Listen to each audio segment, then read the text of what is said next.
sa balitang lokal.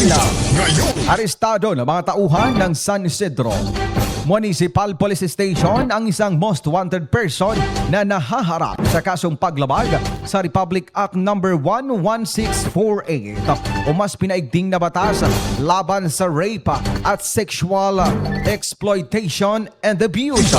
Nahuli ang akusado sa isinagawang operasyon noong Mayo 23 taong kasalukuyan sa Purok 8, Barangay Alegria, San Isidro, Northern Samar.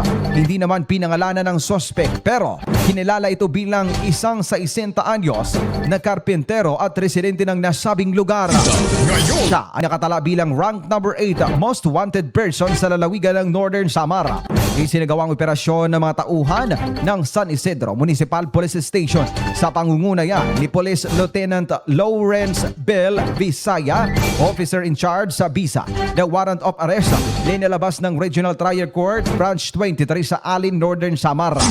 Wala namang inirekomendang piyansa para sa pansamantalang kalayaan ng akusado. Matapos ang pag-aresto, agad na dinala ang suspect sa San Isidro Municipal Police Station para sa kaukulang dokumentasyon at tamang disposisyon.